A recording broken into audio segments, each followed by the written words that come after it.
It is 2:00, so we are very much on time. I can see a few people are still signing up, but still we will begin with the introduction.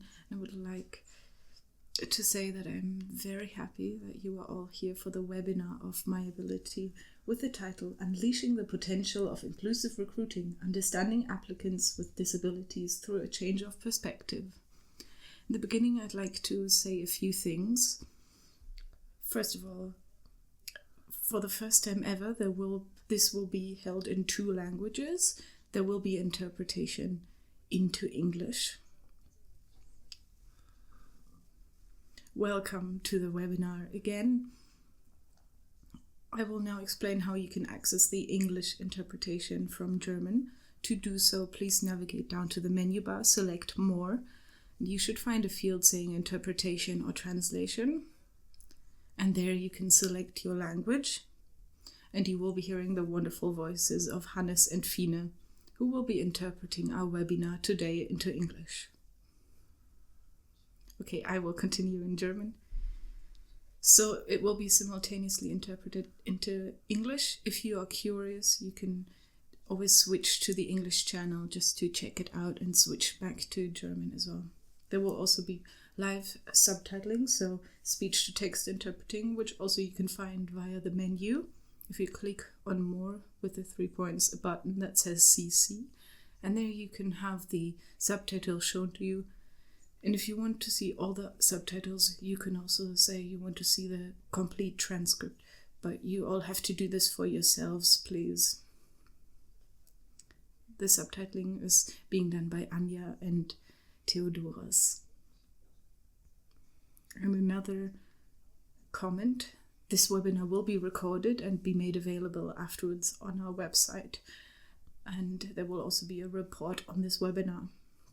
Now to introduce myself, my name is Jenny Zeller. I work as a business network manager for myAbility, and I have blue eyes, I have a red lipstick on, I have long brown hair, and I'm wearing a dark blue shirt. And on the slide you can see a bit of an older picture of myself with longer hair. For all of those who are joining one of our webinars for the first time, I would like to explain a little bit who we are here at myAbility. Our goal is to increase the equal opportunities in business and the society by teaching businesses how to do inclusion. We have many different ways of doing this. We have a job center, we also have training teams, we have strategic consulting, or we also have a B2B network, the biggest one in the German-speaking area, as well as the myAbility Economic Forum, which is also doing the webinar today. Right in the beginning, I'd also like to ask you to scan this wonderful QR code, which is for our impact assessment. My colleague Vicky will also share the link in the chat. This impact assessment is something that we only started in September with the goal of seeing what is actually the impact of our events, because we want to keep improving ourselves. And for this, it would be very helpful if you could scan this QR code, take your time and reply to the questions on there. While you are doing this, I will keep talking a little bit more in the background. So I will give you an overview of what to expect today, what topics will we be talking about, and how is the timing going to be. In the first hour, you will get some input from our 4 experts, which I will introduce in a minute. And they will tell us more about questions like what is important when you talk about inclusive recruiting, also before and after the recruiting process. What is the business perspective on inclusive recruiting, and also what types of experiences are there according to this, and what about inclusive leadership and employee journeys. So we have a lot of different inputs and perspectives that we have planned for you, and after that there will also be time for questions and answers from 3 to 3:30 p.m. So if at 3 you already have to leave, you can do this. If you have more time, you can stay. Our experts will be here to answer your questions as well. The way it works is that if you ask questions, you do this via the Q&A feature of Zoom, which you can also find in the menu board at the bottom. There's a button that says F&A or Q&A where you can put your questions. If they fit the topic, then I will include them to the input of the experts. Otherwise, we will talk about them in the discussion afterwards. And I also have some happy helpers that will also answer to your questions in a written form. All right, that's how much I wanted to say as an introduction. And now we will carry on and present our experts. They will also present themselves in an inclusive way. First of all, I'll just say their titles as well. We're very happy to have 2 myAbility colleagues on board. Fides Raffel, she is the head of solutions and training at myAbility and has years of experience when it comes to working with several businesses in different areas as well. We have my colleague Lukas Leitner, who is the program manager of the talent program at myAbility, who also has a lot of experience when it comes to inclusive recruiting and also talent management. And we also have 2 other experts. Anna Fischer, she is talent acquisitions specialist at Microsoft, and she will be sharing the business perspective. And we also have Susan Klebig-Nösch, who is recruiting strategy lead and has a lot of experience and expertise in terms of strategic consulting and the employee journeys that I just mentioned. And she will complete our program. That's all I had to say about the experts. So now I will carry on and ask my colleague Victoria to ask a little question in the beginning. We like to do this in the webinars to not only be talking at you all the time, but we also would like to hear about you and your ideas and how you are doing. So now we will be asking a question. You will see this on your screen. And I would like to ask you to just reply to this question as well as you can. I'm very curious what you will be saying. The question is, in your opinion, what is the biggest barrier in recruiting for applicants with disabilities? There are 4 answer possibilities: digital inaccessibilities, missing accessibility of the application process, missing knowledge to the topic, and prejudice and stereotypes. So I will share the results to this in a minute, but I'll wait a little longer. It's of course a question that can be answered in many different ways depending on your background and experience. So I won't spoil the answer quite yet. So now, Vicky, I think now we can share the answers as well and show you what is going on. These are the results. You can already see them. Otherwise, I will also read them out. The first answer to the question of the biggest inaccessibilities is 11% digital inaccessibilities, 16% missing adaptations in application process, also 11% missing knowledge about the topic, and then the last question with the stereotypes. I can say there are many different possible answers to this question, but also we will be talking about all of these issues, so it will be very interesting and very diverse. So now I would like to pass on the word to our 2 first experts, Fides and Lukas. What do you think about this question and the answers that we have heard? So please then also continue with your input. Thank you. Hi, and welcome also from our side. Before starting with our presentation, I would also like to describe myself. Jenny has already introduced me. I'm wearing dark, rather big glasses. I have fringes, and I am also wearing a headset, and I'm also wearing a black jumper. And in my background, you can see a banner of our myAbility organization. And then I would like to give the floor to my colleague Lucas. Hi, I'm happy to be here with you as well. I'm also wearing glasses, black headphones, and a purple turtleneck. In my background you can see the myAbility logo, and sometimes you can also see parts of my wheelchair. I'm happy to work as a program manager for the talent program with myAbility, and to be sharing my insights and experiences regarding inclusive recruiting today. Thank you, and I would also like to give my input from the solutions and training part of myAbility. So we will try to give you a broad spectrum of input regarding inclusive recruiting. So I work with the business side, and Lucas is working with talents that he accompanies for a longer period of time.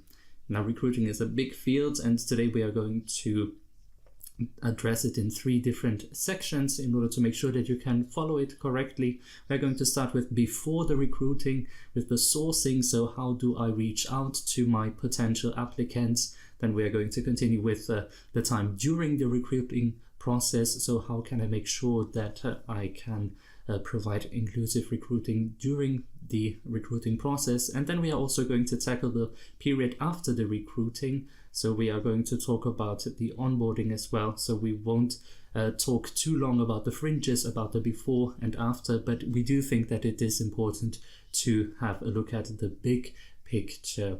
Now, many things that we will talk about are things that we developed from a theoretical point of view, but also things that we heard from our experts that we work with from their practical point of view.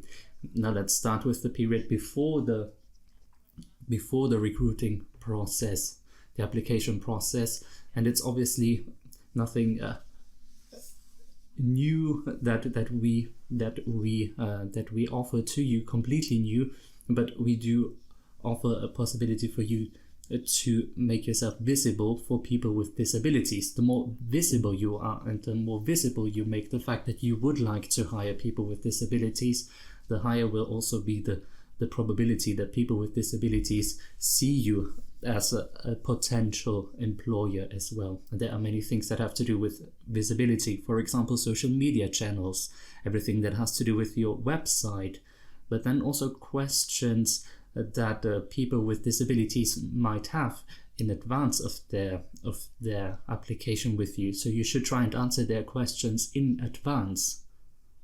So if you say that you would like to hire people with disabilities, if you want to clearly address people with disabilities, and if you want to provide job ads that explicitly mention that you would like to hire people with disabilities and to set them up in a manner that fits for them, and if you want to show that you already have role models, people with disabilities that already work with you, you can get our support.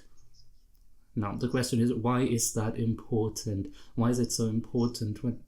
Why is visibility so important? That we have to say that applications don't just pop up from a vacuum, but people with disabilities and applicants with disabilities, they sometimes make experiences that are good or bad. This is why you also have to ask yourself the question, or this is why candidates will ask themselves the question, do I really want to invest my energy in an application with a given company if I'm not sure whether or not they really live up to the diversity, to their diversity commitments? And with that, visibility is going to increase the probability that people will reach out to you. Now, if we have a look at inclusive job ads, here you can get a few bits of advice that you can take home with you. First of all, we're talking about making job ads in a manner that enables you to hire people with disabilities as quickly and as easily as possible. But what do you need to make sure during setting up your job ads?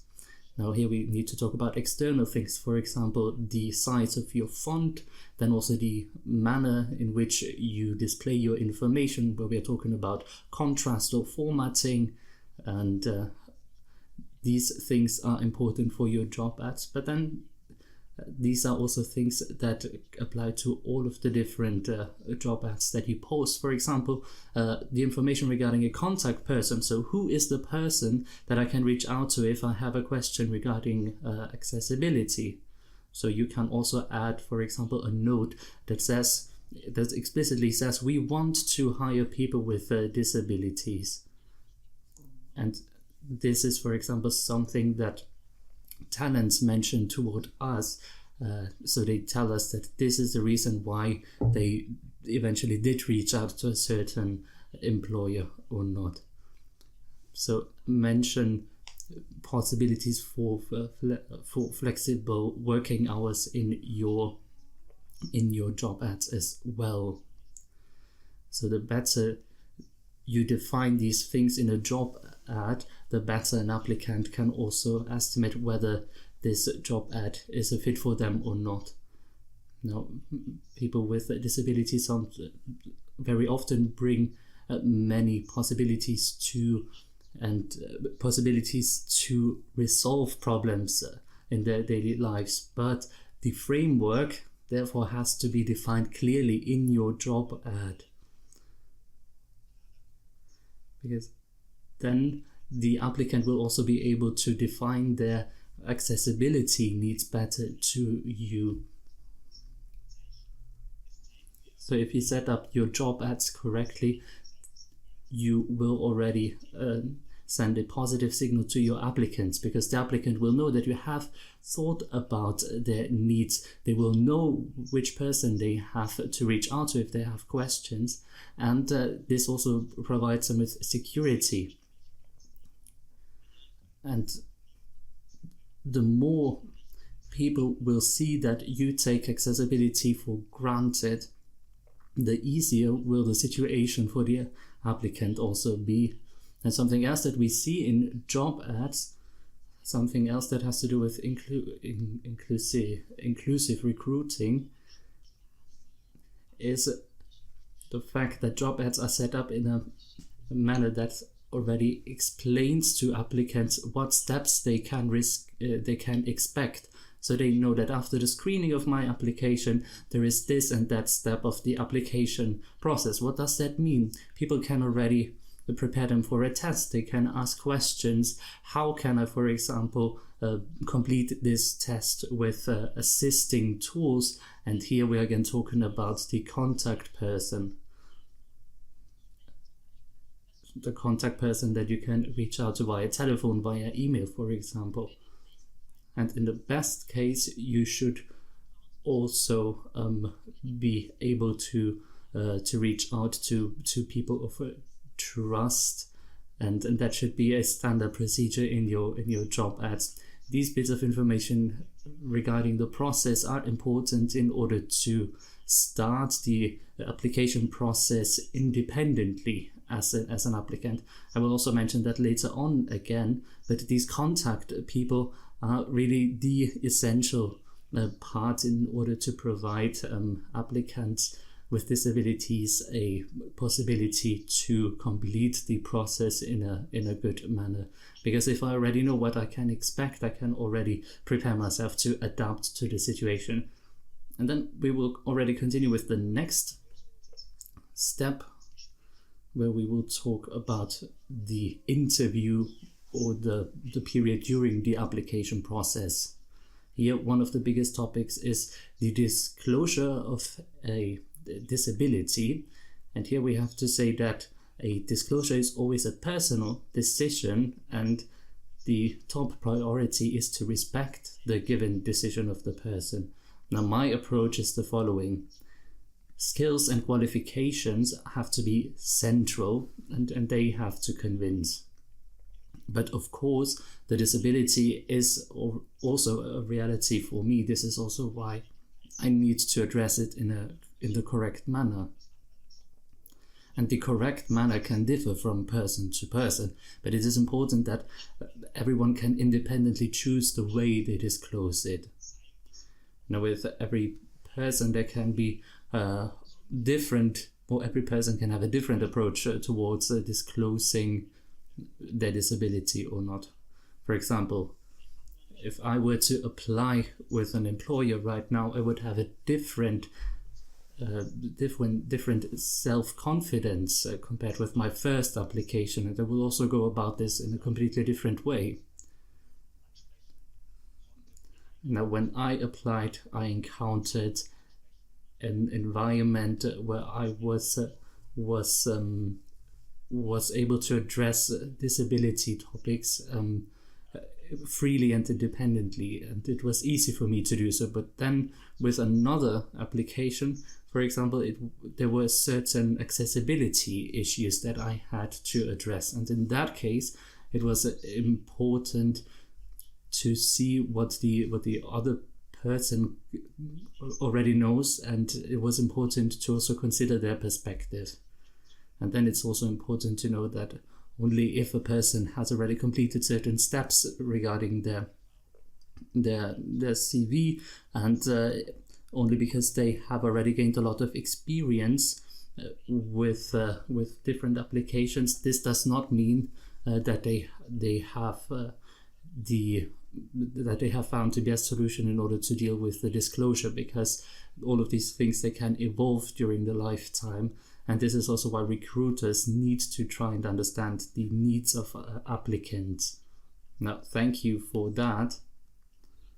And before talking about this emotion and this situation, I would like you to imagine that you are active in recruiting. Then you encounter a person, you might have already made this experience, you encounter a person who has not disclosed their disability yet to you. Now you are in the interview, or for example, you see it on the paper and you prepare for the interview. Then you might have thousands of different questions, and this is also the right way of dealing with that. But just imagine the situation for a moment, and then I would like to answer a question that popped up. Now, if I would like to explicitly hire people with disabilities, when it comes to that, businesses really need to make sure that everyone understands that they are serious about this, and that they don't just say this as part of tokenism. Because yes, it can just show that you are open to people with disabilities, but I, as a recruiter, for example, have hardly ever seen that businesses explicitly want to hire people with disabilities.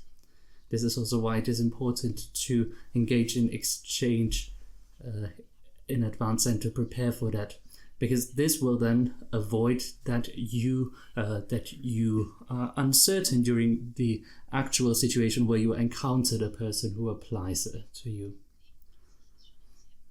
The disclosure in itself is already a good sign. This already tells you something about this person. It tells you that this person would like their employer to know about their needs to perform at their best quality. And it also shows that this person has reached a point where they are ready to disclose this to their employer. But now, how should you deal with that as a recruiter? Now, there is no one size fits all solution for that.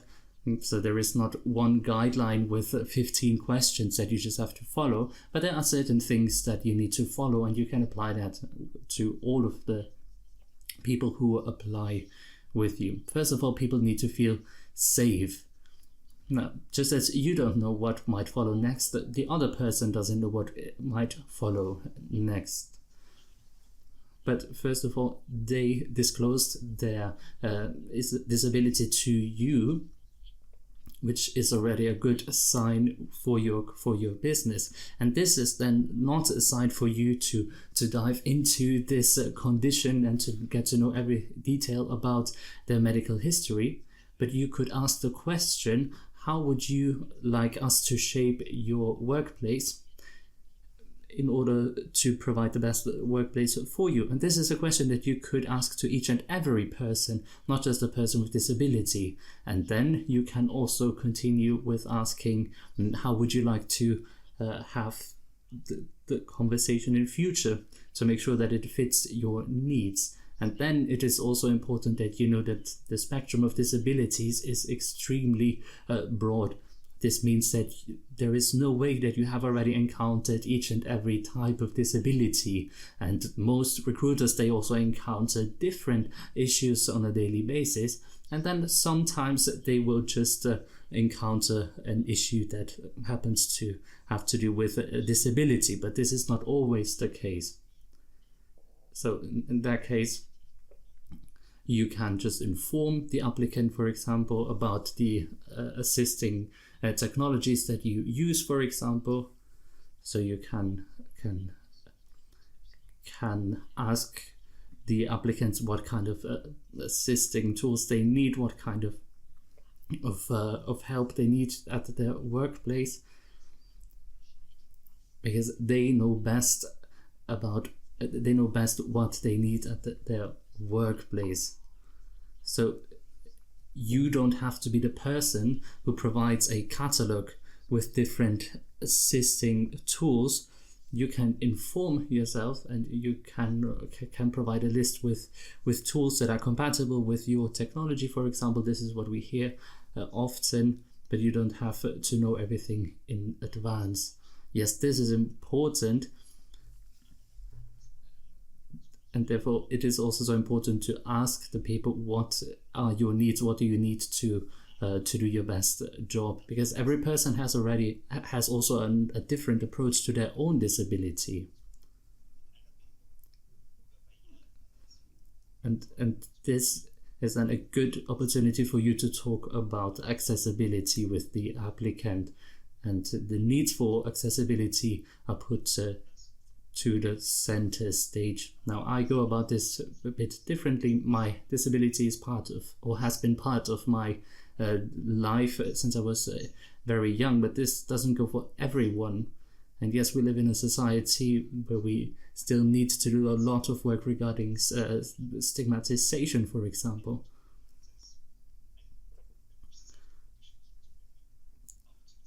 But also during the recruitment and application process, we need to take into consideration that there are different approaches to accessibility.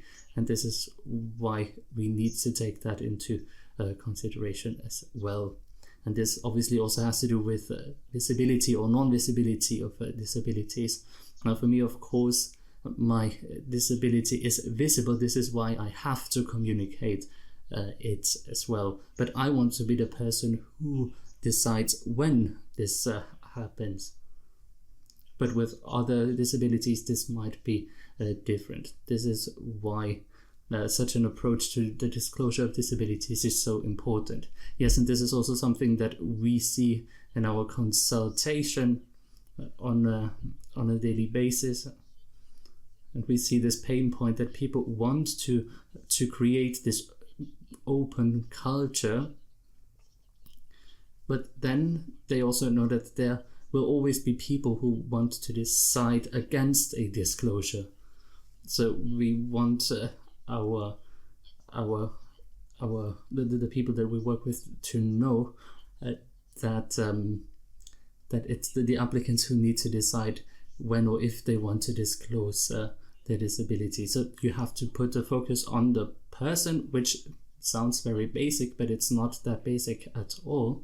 For example, I have been working in a big team with people with different disabilities, and during the recruitment process, we always see that the more exact you organize your processes, the more individually you can react and address your candidates, because you are informed.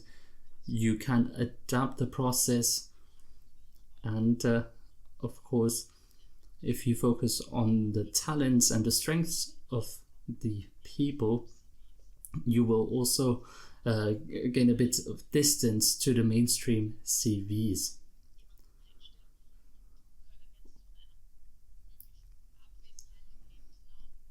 for example, if we see gaps in a CV, or if we see that a person jumps from one to the other workplace, we won't just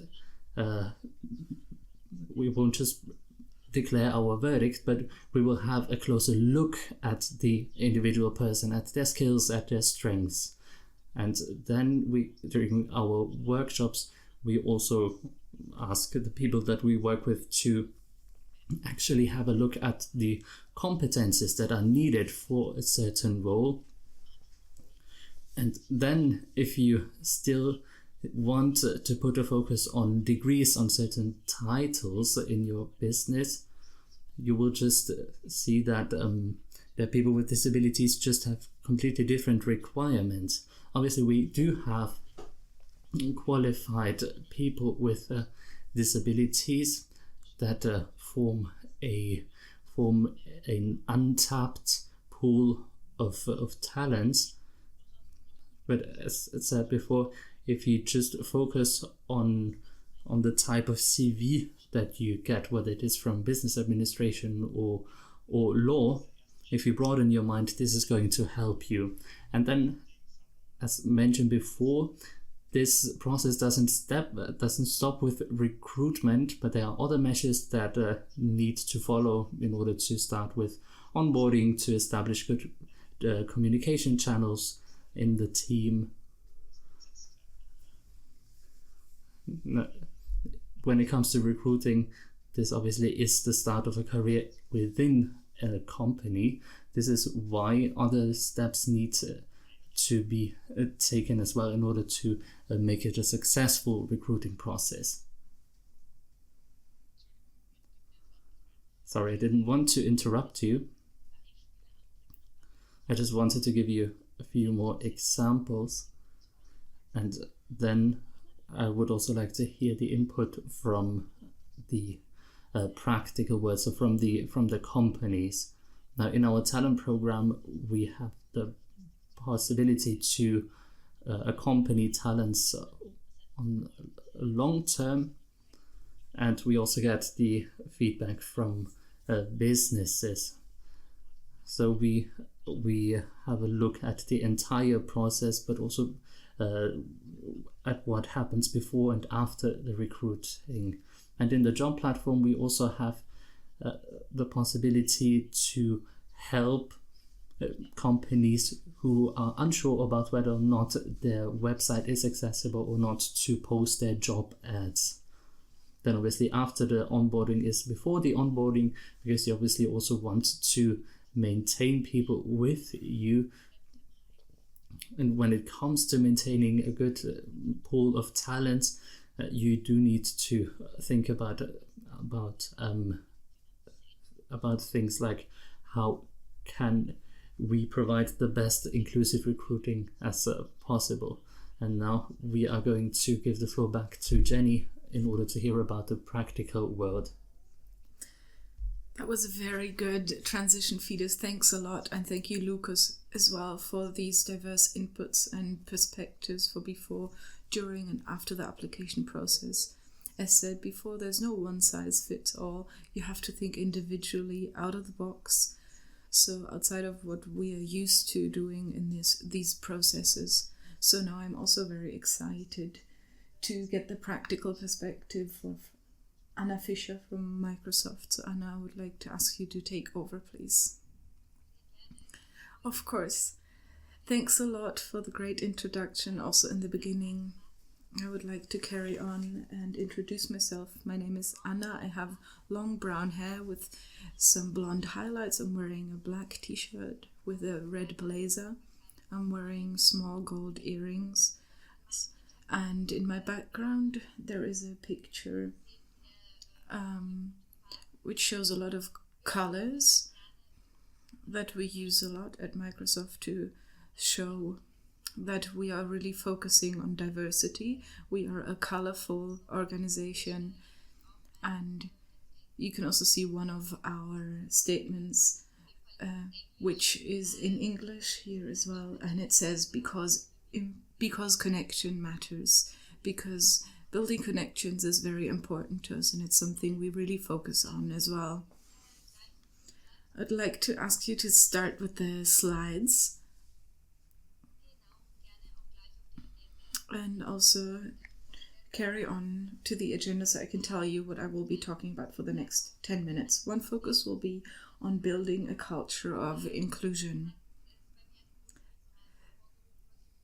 So I noticed a lot what Lucas said, the visibility of inclusion, and I will show a little bit not only the hiring process and the application process, but also generally what we do already beforehand, earlier in the process, to include inclusion into our process and also into our products. Afterwards, of course, I will be talking about inclusive recruiting strategies, how we do this in practice, and I as a recruiter, how do I do it? How do I work with our employees, and what do we offer to applicants? And I will also share some application tips and some further resources that I want to show you if you are interested in the topic. And another very important thing is that these resources are not only about Microsoft, but these are opportunities to learn and information material that is useful for every application process. It might give you nice impulses for any organizations that are listening to look at those resources, and I'm also always happy to be in exchange about this. We'll carry on with the next slide. This is our mission statement, and I mean, you've heard a lot of many different mission statements, but this is actually a good way to start talking about what I want to talk about. The statement is to empower every individual and every organization on the planet to accomplish more. And this is actually what we want to do, to empower everyone to accomplish more. And this is something that you can see in our entire recruiting process and also generally in the way that we work and cooperate with each other. Looking at the next slide, you can see that at Microsoft, this is not a new development. We are very happy to say that inclusion and diversity has become a much bigger topic over the last few years, and we are very happy about this. But at the same time, you can see that we've already started doing this a lot earlier.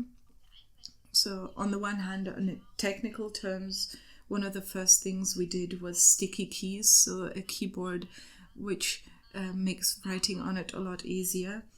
But also the human level, we always looked at this. So the basic idea of this is that if we want to build products and solutions for all of humanity, then we also have to represent all of humanity in our company.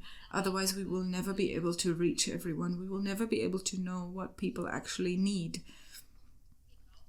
So we need this impact for ourselves in our organization as well. It's in our interest to be a diverse company. So it's something I always tell everyone, we're doing ourselves a big favor if we recruit in a diverse way and especially include persons with disability in our company and we have their impact.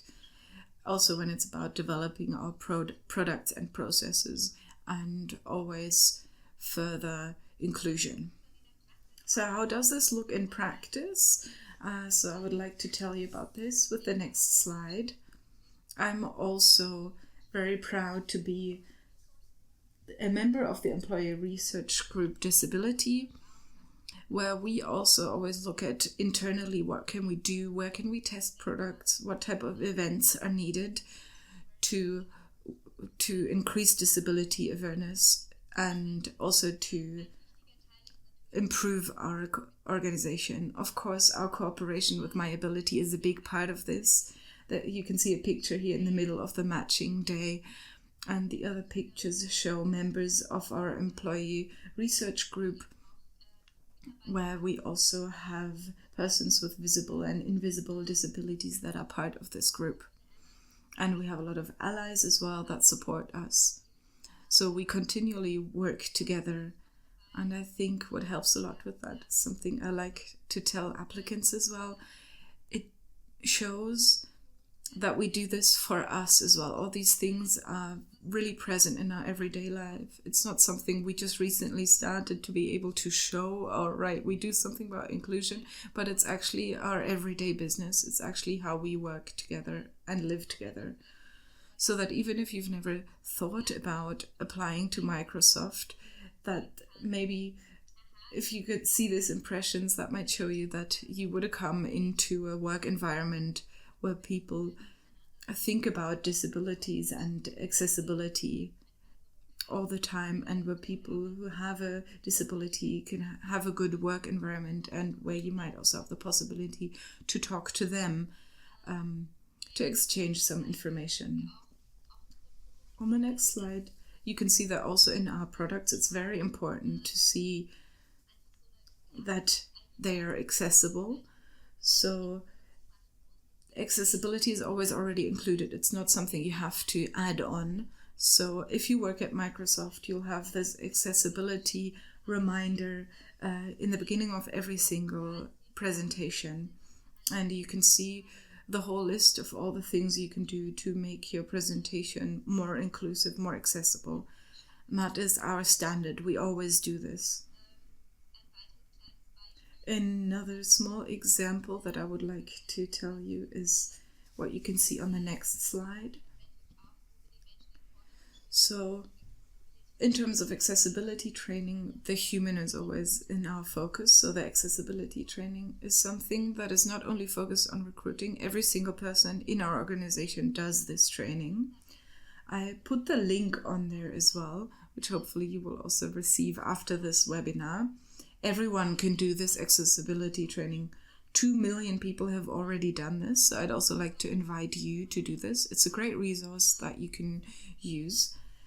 It's called the Accessibility 101. You could use it for yourselves as well, to learn about how can I change my processes and my own behavior to optimize it and become more accessible.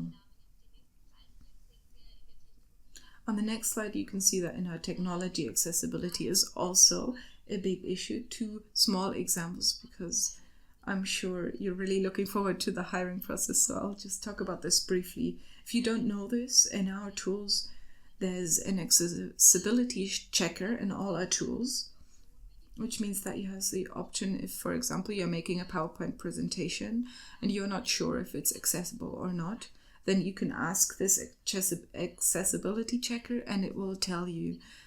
For example, it tells you if there's a picture that doesn't have a description, then the accessibility checker will give you an idea of what you could use as a description. You also have the possibility to have everything read out to you and show translations. So there are many different options to increase accessibility. And one more slide on this topic.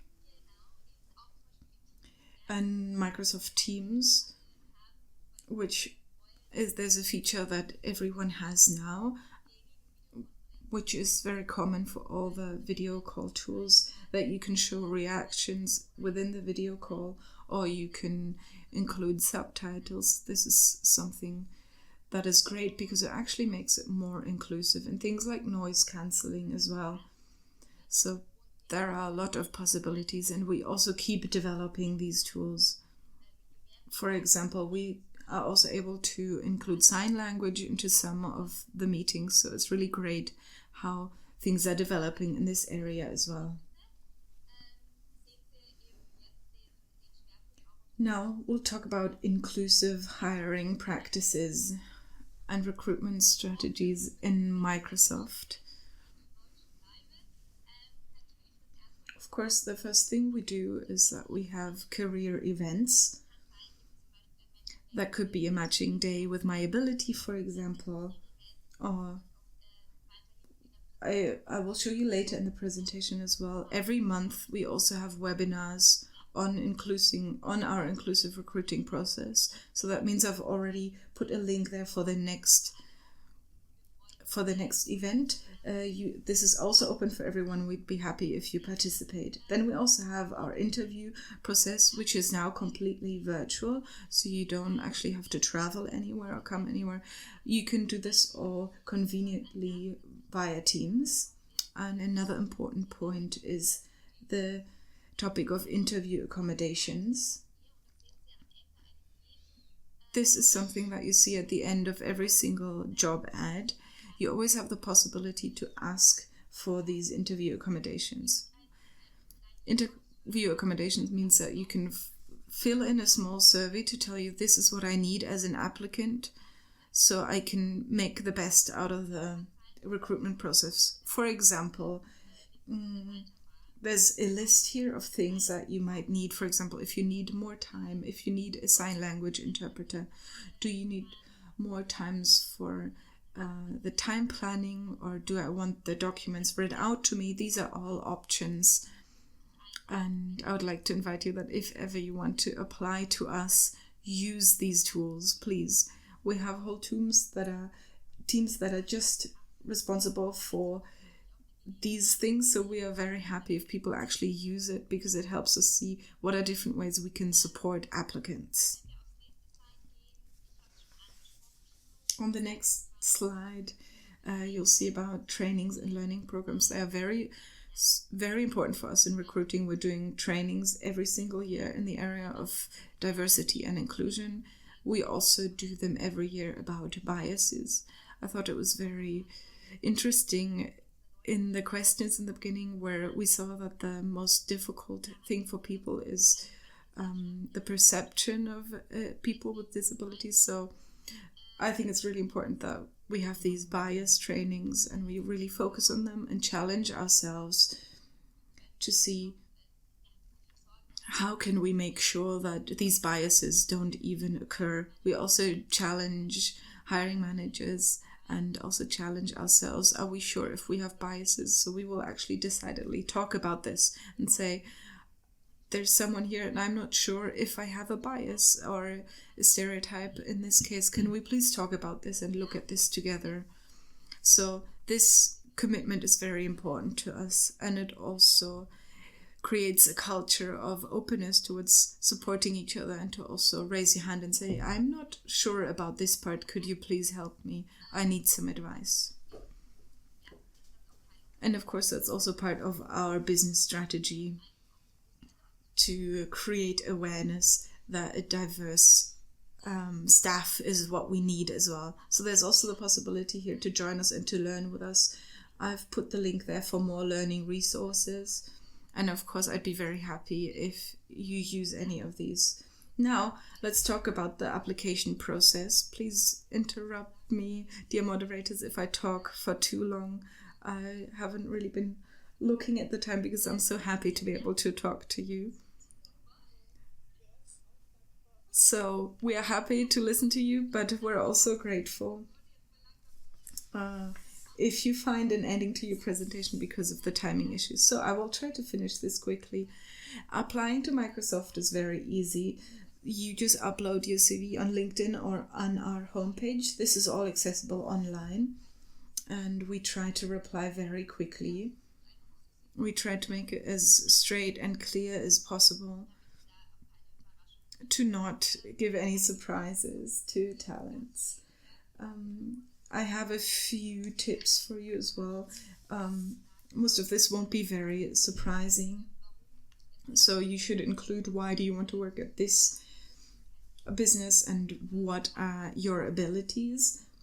But what's also very important is that applicants have a passion, that we know what drives you, what do you want to do, because in tech, skills change so quickly that it's very important that you bring this personality, and at the same time it also enables us to see to use screening in. So if we see a profile, we always see where are transferable skills, where maybe someone might know something that they can use for their role, which might be something completely different that this person might not even be aware of, and then we can leverage this and work on it together. So I won't say much more about the next slide. I already mentioned this. I brought you some resources, including the invitation to the webinar on the 26th of November on inclusive hiring, where we will tell you more about our process and we will give you more advice as well. It's a lot longer as well than my short pitch here right now. And I would like to say goodbye to you with a quote from our global HR president. She said, "To create technologies that empower the world, we need a staff that reflects the diversity of their world." And I think that's exactly what we are trying to do. And I hope that with this I could do my part. And thanks a lot for having me. Thank you for your presentation, which was very interesting in terms of the visuals that you used, but also the content, obviously. And it was nice to hear what Microsoft does in terms of ERGs, talent programs and partnerships, but also the technological solutions that you provide were interesting. We also got a few questions in our chat. We are going to keep them for afterwards, and perhaps you might be able to answer a few of them also afterwards. And now, Susanne, I would like to hand over to you. Thank you very much. I'm happy to be here today, and wow, to the previous speakers, I'm really surprised to hear about what also Microsoft does, for example, regarding this topic. Now, a warm welcome to my small session. You can go to the next slide. My name is Susanne Klebig-Nösch. I'm recruiting strategy expert with the medical insurance company Technischer Krankenkasse. I have longer hair, curly hair. I'm wearing a shirt with printing. I also have a severe disability. I have a physical impairment. I'm happy to be here with you, and I thought about what can I talk about here today with such great other speakers. And then I decided to talk about the steps from inclusive hiring to an inclusive employee experience, because I do think that we do need to take into consideration the entire process, not just the recruiting and hiring. We also have to have a look at what follows next. Now let's skip to the next slide. Now, inclusive employee experience. Here on the slide, you can see a definition. So with diversity recruiting, we do our part in terms of equal opportunities, and that is also our aim. This is why it is important to talk about diversity recruiting and to use the opportunities that we get from that. But if we then have our new employee, and this goes for all of the companies that are present here today, we also need to think of the question, how do we proceed? How can we create a work life that makes sure that inclusion can actually be implemented, not just inclusion of people with disabilities, but in the sense of diversity? How can we make sure to take care of our employees during their entire life cycle? And how can we take into consideration all of the different features and skills and needs? Now, inclusive employee experience, how can we reach that? Now, first of all, we have an accessible onboarding. This is where we start with the onboarding, where we have the first touch point with the employee in the company. Here we should take into consideration the individual needs, be it with specific work equipment, flexible working hours, then accessible tools and rooms. This is going to help integration. Mentoring or buddy programs, for example, can be a great support. With our insurance company, for example, we have an onboarding program with buddies, and here we put a special focus on people with disabilities. So they get a buddy that makes sure that their needs are met.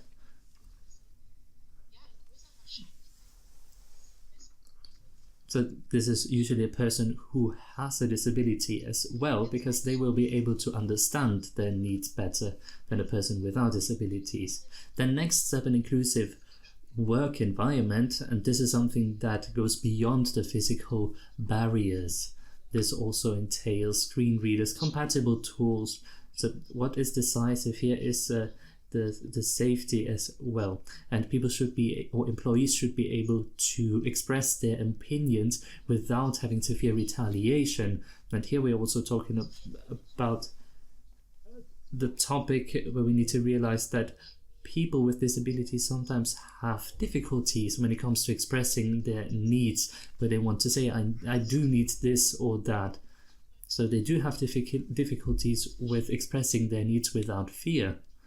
And here we have to have a look at how we can make disabilities visible and how we can make accessibility visible. And we can do that with different approaches like storytelling within an organization. Then the next step, further training and career development. Further development is also aiming at a long-term development, and this should be something that everyone can participate in, regardless of time and age and so on. And then when it comes to career development, we also need to understand that businesses can profit from diversity of their staff. And then we have the last step here that we would like to address here in this cycle, is the continuous feedback loops and adaptation. Now, inclusion isn't something that you just do once, but it is a continuous process that entails feedback, employee surveys, and it should entail a process that aims at looking for weaknesses, for example, and then the analysis of metrics like employee satisfaction or the development of diversity in management levels is also something that you need to take into consideration. I'm also working on another metric, and here we're talking about measures around inclusion, diversity. So this metric has to be something that is measurable. So we have to find a way to measure the success of such processes in order to optimize them as well. Now, integrating such a process does not work without leadership.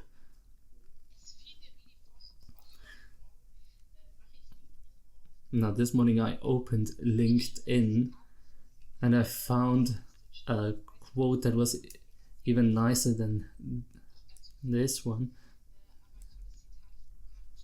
from Karen Schalat, a friend of mine, and she says inclusive leadership means to see potential where others just perceive barriers.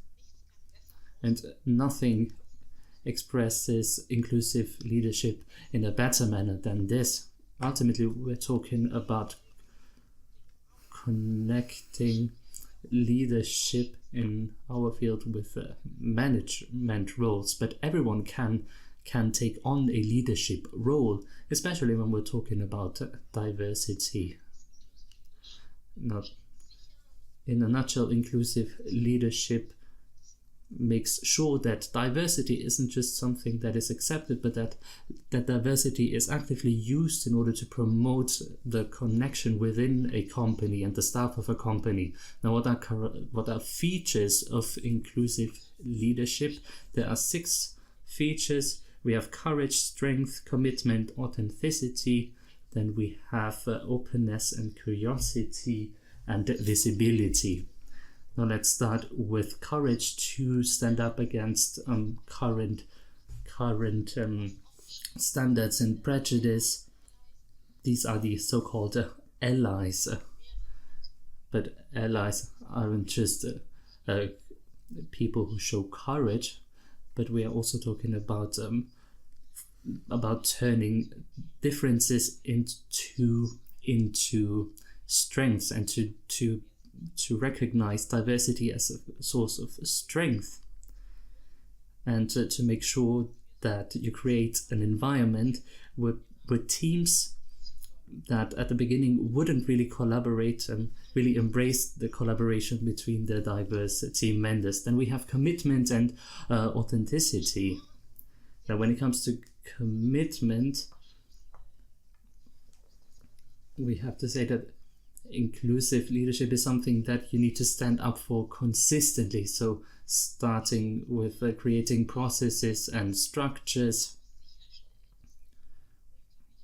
This is something that also makes sure that employees are treated equally and that all of the employees have the same access to the same possibilities and development opportunities. And one of my most important features is authenticity. So you have to create a basis of trust, and you have to encourage other people to be themselves as well. I do think that that is the point that enables you to break down the most barriers. And I don't think that it is necessary for everyone to disclose their disabilities during the recruitment. So this is not what I intended to say with that. And then we have the last two features, openness and curiosity and visibility. Now it's hard for me to decide which feature is the most important for me because I live all of them. Now inclusion means to ask questions about needs of people, to show an interest in other people. We're talking about trying to understand their challenges. Now, I don't know about challenges of people who have a visual impairment or who have other sorts of impairment. Only via asking questions can you actually understand their needs. Diversity does not mean to stop asking questions. But diversity also means that if I am a person with certain impairments, I have the right to show myself. And now let's skip to the last slide. Be bold, be brave, be an ally.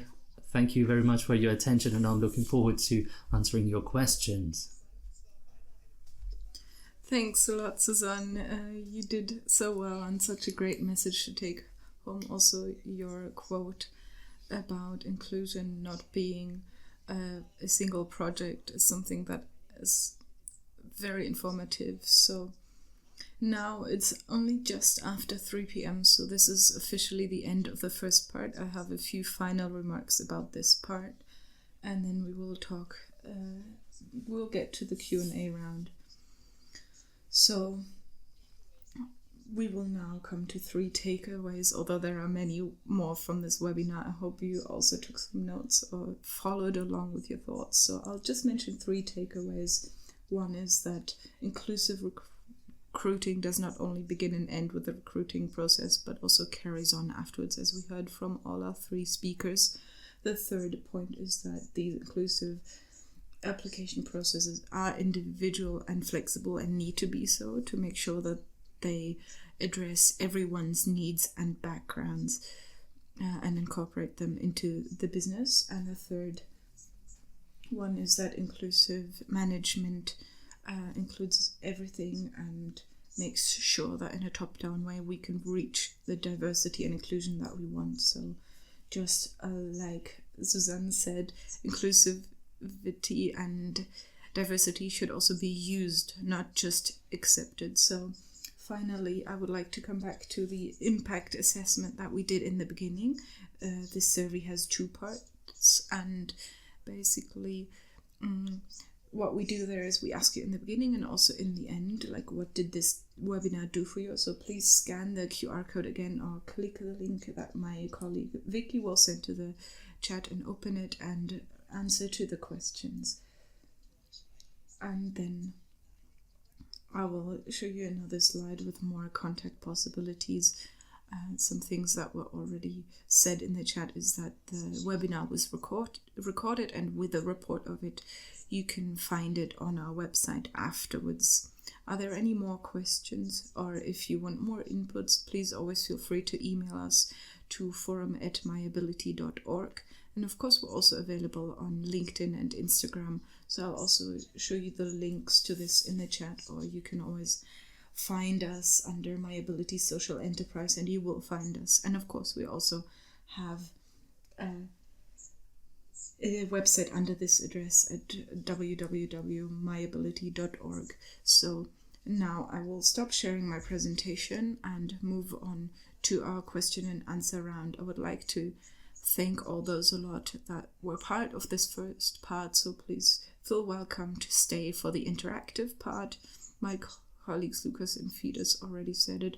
I would like the guests to re-enable their cameras and also their microphones once you start talking. So I would like to thank all of you again to be here and to open the question round. There's a lot at the Q&A tools, a lot of questions. So I'd start with a very basic question that we received in the beginning. What would you tell businesses? How can they even begin inclusive recruiting if they haven't done this before? So this question arises during your speech. So Anna, could you maybe say what you think about this? But all of the others, if you have thoughts about this, of course, you can also say your opinion. Thanks a lot for the question. My first impulse that I'd like to share with you is proud stealing. So if you see best practices in other organizations that already do this, then use this for you. There's nothing wrong about looking at what others do. So I also say I do this myself. If I see something from a networking event, other inputs from other business, I will actually tell people that was great impact. I will also try to include it into our business. It was so great.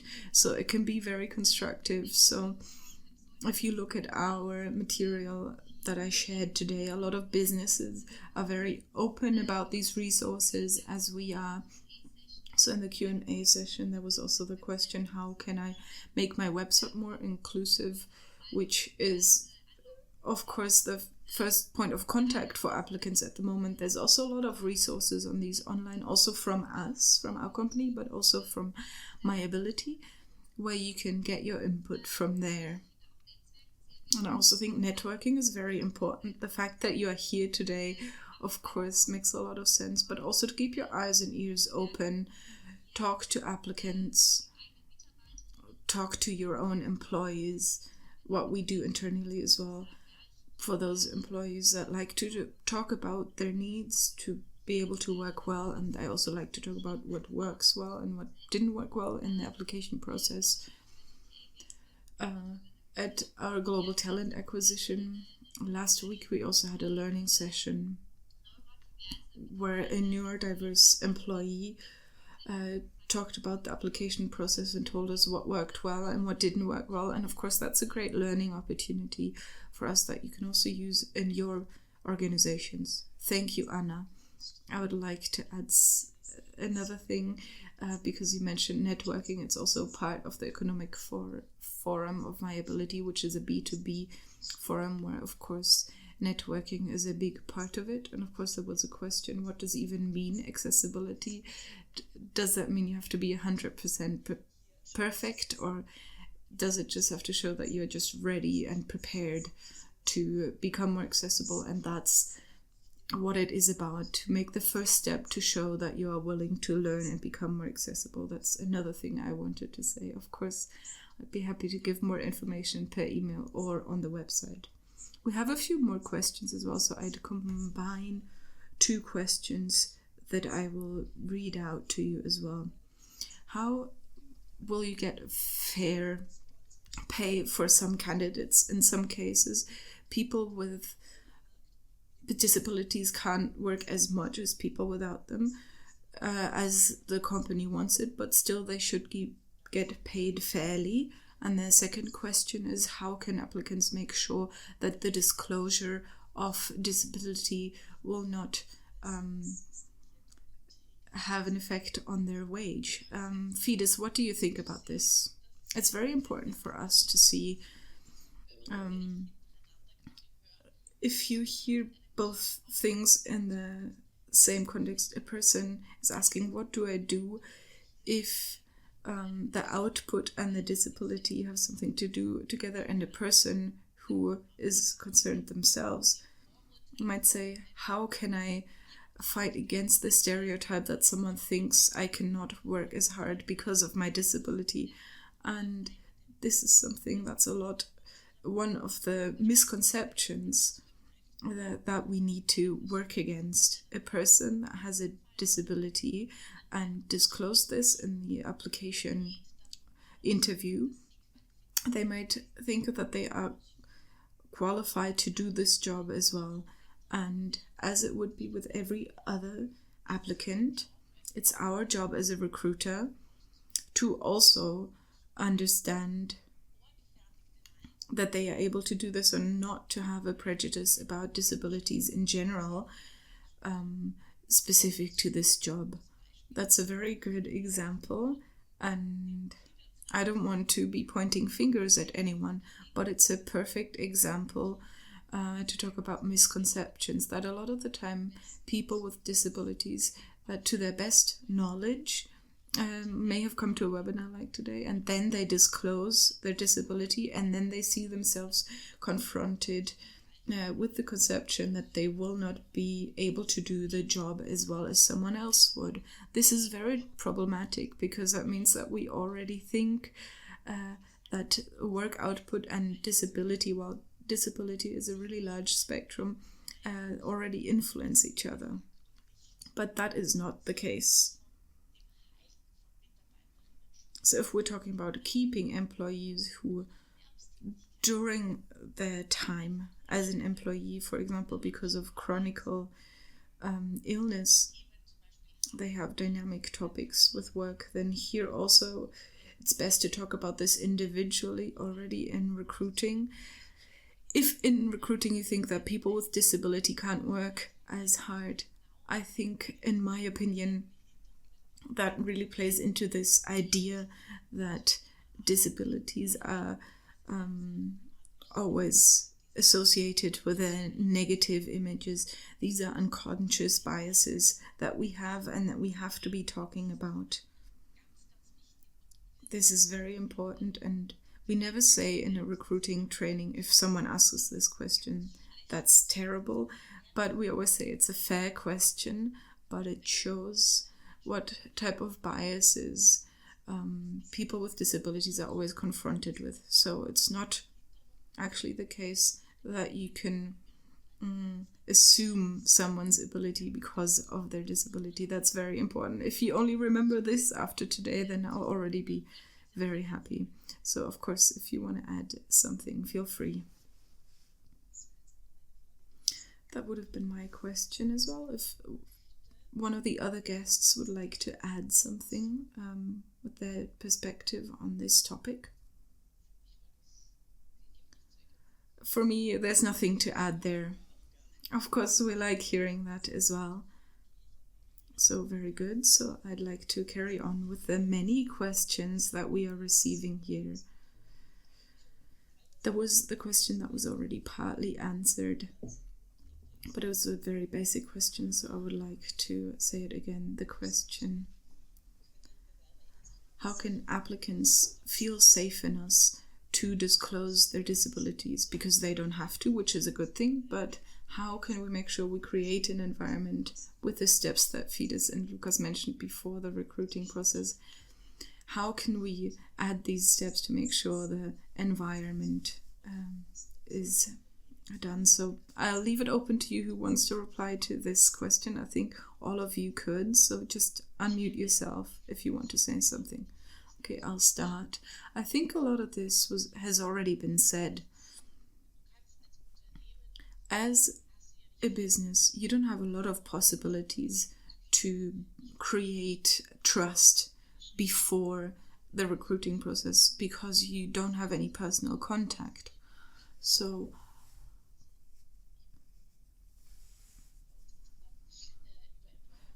a lot can be done via employer branding or in the orienting phase of applicants, via communication channels, where you can already include the topic of diversity, people with disability, and to try and create a basis of trust on this level. So if a business on their website doesn't say anything about people with disability or diversity, I say it as it is, I would not communicate it. If they don't have anything on their website, I would not disclose my disability up until the first meeting in person.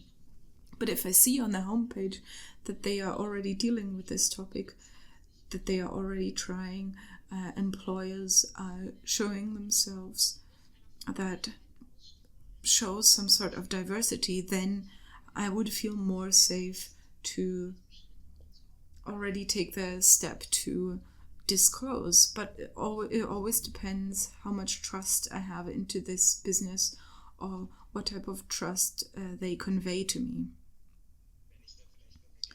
If I could add to this as well, I think the topic trust, of course, is the most important one, to build up trust. It's different for every single person how this works. It also depends on the first personal contact, where you might be given the feeling, do I trust that I can disclose things, or do I not? So this is something that always depends, but I always feel like a bit of a leap as a person. Do I decide to do this or not, and to disclose this? So you can't do anything other than try to make this very easy, to create an environment where people can easily talk about this. And this is the task of businesses, to take these steps to make sure that this leap is as easy and as independently done as possible. Thank you, Lucas and Suzanne, for your answers. And we also got another very specific question in terms of interview processes and virtual processes. And the question is the following: when the entire interview process is done virtually, don't you have the feeling that a holistic view of the candidate is lost, because a personal exchange is important? And if it is just done virtually, it might not be enough. What is your view on that? Now, to be very transparent, this is also something that I thought in the beginning, because I came from a very different recruiting environment that was very personal. So everything was done in person. I was working in consultation there, and video interviews, that was something that we hardly ever did. So it was a transition for me. But this concept of saying we are going to do it the same way for everyone, that was new to me. And then we also gave people the option to provide us with feedback. And I do think that it does make a difference whether you get to know a person on a screen. You might be in an environment that you can design and shape in a manner that fits to you. You can prepare yourself well. So in terms of the adrenaline level, this is something completely different compared with the situation where you have to drive to a certain location, then you're there, and then you need to perform, and you are coerced to perform in a given location. And I do think that that is something that plays a bigger role if you have to go there in person. Something else that I want to mention here is that if the interview process is done remotely, it doesn't mean that if I get the offer, that does not mean that I can't go to the offices in order to get to know the team in advance as well. So to be transparent, I also said that I would like to stop by in order to see whether I would feel comfortable with you. In addition to that, and in addition to working from home and technology, we also made big steps in advance as well. This means that we do have good collaboration tools. For example, I don't have anyone in Austria in my team, but I have a great team that is distributed globally, and my manager is a person that I met once in person, and otherwise he works in Dubai and I'm here. So if you are interested in topics like modern work, it is also good to create this transparency. Now, thank you for being so open with your answer, and thank you for providing a personal insight as well. And I hope that you will also get to do some trips to Dubai. Now we have another 10 minutes, so depending on the length of your answers, we can still handle 2 or 3 more questions. Now I have another question for you. What about alternative recruitment processes, for example, applications without multi-step processes? What are your thoughts about that? Now, who would like to answer? So the person who is first to unmute can answer the question. Now, I would like to add to what Anna said, and I hope that Lucas is going to agree to me. I think that with our broad experience with applicants with disabilities, we know that the most important thing is that there is actually a multi-sensory environment in order to complete different topics. So if you have an assessment center that entails a digital test, that is fine. It is just important that if there are any accessibility needs, you also need to be able to respond to these accessibility needs. So no matter the shape of your recruiting process, it has to be possible for you to adapt it in an accessible manner. And then, for example, if you have a very physical test, this could be a test that is very demanding for a person like me, and a test that is done virtually can be completed by many people. And here we also have to mention the possibility for people to access the test with screen readers, for example. And we should not forget, this is something that we heard during COVID, and ever since, people with disabilities often have good conditions in their workplace, but they then also needed the possibility to create an accessible workplace at home. So we saw that home office and a remote office is a possibility to reduce these barriers. So it doesn't necessarily have to be bad, and it can have an advantage for both sides, so also for the business. And for many people, this can be an advantage in terms of inclusion. And this is something that is going to be an advantage not just for people with disabilities, but for everyone. Yes, I completely agree with what you just said, but I would like to make one comment. The option to choose, be it during the application process, but also during the business as usual, you have to be able to promote skills and qualifications with the possibility to freely choose. It's just important that I am able to freely shape the workplace to my needs, according to my needs. Now, perhaps we will manage to tackle another 2 questions. I can already see that my colleagues are answering most of the questions in written. What are the measures that are important in order to shift the attitude towards hiring processes? So what do you think are the measures that are going to best help people to shift their approaches? Now I can make a start if you want to keep it short. One measure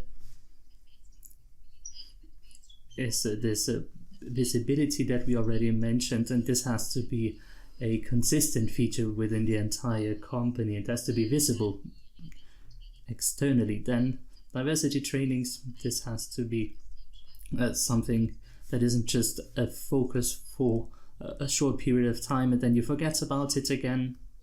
Then you need to create a culture that points out, and this is something that I hear from hiring managers as well. that they sometimes say, I'm uncertain regarding this and that, can we talk about it? So it has to be clear that this is a learning process for everyone and that everyone tries their best. So people should be able to express their positive intent, and even if the way they formulate it is not the way that you would like them to formulate it, you can still see this as a basis that you can build your change on. Now, because you would like to add something as well, I think the culture of how we deal with errors, that is something very important, because each and everyone has to still work on themselves. Nobody is perfect and nobody will ever be perfect. So the way that we deal with mistakes, that is important, and we need to build on that. And we can, for example, build measures that establish a personal contact and that point out perspectives. So the topic of disability and accessibility has to be something personal and cannot be an abstract topic. This can be a topic that can affect all of us and that is relevant for many people. Now, beautifully formulated, and also the attitude to the culture of mistakes. And I think we can already see this transition. Nobody is perfect and nobody will ever be perfect. Now let us continue with the last question. How can I sensitize managers within a business for the advantages of diversity and inclusion? So what are the arguments? Authenticity.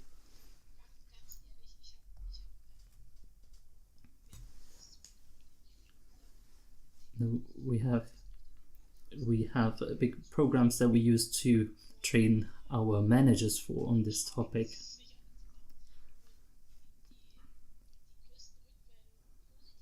And the best feedback is produced by situations where we have people who tell their personal stories from their day-to-day life. And I do think that that is it. So that is the argument that is going to help people to understand where their needs are. So this is going to help people who don't have a certain need to understand what needs of others are. So yes, you can provide training and this and that, but if you really have a look at the results, you can always see that personal feedback and practical examples, they will always result in the best solutions. I can only agree to what she just said, and I can also add something else. And the more often you do that, the more understandable this is going to be. So one training on the 2nd of February 2018 won't make for an inclusive leadership for the rest of the century, because people will stay on the labor market for decades. This is why we need to train dealing with this topic, and this is only going to succeed if we don't point at people who make mistakes, but if we are patient. And if we need to show them that we are going to accompany them on the middle and long term, and if we show them that we are the contact people that you can always reach out to, you can always call us, you can ask your questions, you can exchange with your peers. This is also what the myAbility Economic Forum does. And if you do that, you will just come to the conclusion that no business is perfect, and no business has to be perfect at all, but you have to remain open. And please express this disclaimer that you know that there are many things that you still need to do, and add that you are working on these things. Every person with disabilities, thank you Susanne, who communicates their needs, is going to help us to go a section of this path that we are on right now. And this sometimes requires that the people with disabilities disclose their needs. Thank you. And I would like to add something to this great comment of yours. I would also like to tell people who have an impairment like myself.